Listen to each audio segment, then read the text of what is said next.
هەر شتێک دێت ئەبێ ئینسان پشت بەخوا ببەستێ. ئێمە لەوانەی کە ئەم نەخۆشیە چۆن دەتوانین لە خۆمان دوورکەینەوە ئەبێ پشت بەخوا ببەستین. الذين قال لهم الناس إن الناس قد جمعوا لكم فاخشوهم فزادهم إيمانا وقالوا حسبنا الله ونعم الوكيل. إيمان داران كاتي همو كافراني سر دنيا كوبون وليان أم شعير جوانيان وت خوا كافية بويما أليس الله بكاف عبده آية خوا كافينية خواي أم دردنية بلي أبي إنسان پشت بخوا بستي ولقل وجد أبي عزيمتي هبي إيمان داران وهمت برز بي وأقا تماشاش كين پیغمبری خوا صلى الله عليه وسلم رويك أصحاب ياوران فرموي بصحابة كاتي فرموي شهيدي أمتكي من شين نواني شوتيان يكي درچي لمالو بچي بو غزا جهاد بكا أقر أما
لپێناوی ئەمە پێی دەڵێن شەهید. پێغەمبەری خوا صلی الله عليه وسلم فەرمووی ئەگەر وا بێ شەهیدی ئومەتی من زۆر کە من لە دواییدا تەواوی کرد ئەو فەقەرە وەردەگرین لە حەدیسەکە ومن مات في الطاعون فهو شهيد. هەر کەسێ لە طاعوندا بمرێ ئەوە شەهیدە پلەپایی شەهیدە. کەواتە ئەمە یەکێکە لەوەی کە ئەم دەردە کوشندانەیە خوای گەورە پیشانمانەدا بۆ ستەم و زوڵمی ئەم دنیای ئەمڕۆی من و تۆ. لە دنیادا سێر ستەم دەکرێ، لە دنیادا سێر شتی خراپە دەکرێ بەرامبەر ئاینەکەی خوا، بەرامبەر پێغەمبەر، بەرامبەر بە میحراب، بەرامبەر بە هەموو ئەوانەی کەوا خوای گەورە پێی خۆشە تەماشاکە خەڵکی عەکسیەوە دەڕوا. تەماشای سینکەن موسڵمانایزەکان. ئەم نەخۆشیە پیسە لە چیوە دێ؟ وتیانە خۆ ئێستا پەیدا نەبووە، لە پێشی ئێستاش بووە، بەڵام ئەمە لە حەیوانات و پەیدا دەبێت، نەقڵ دەبێ بۆ مرۆڤ. کام حەیوانات؟ ئەوەی کەوا خوا حرامی کردووە.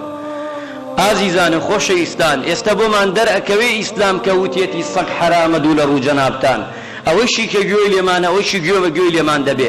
مار حرامە، ئەو کانتر کۆڵاژدم چی ئەمانە حرامە.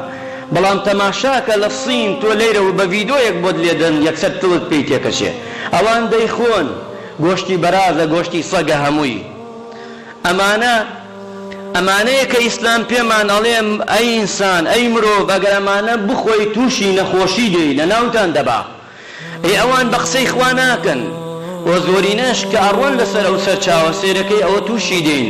هەمومان بە چاوی خۆمان دەبینین کە ئەمە لەوەوە نەقڵ دەبێەوە لەوەشەوە.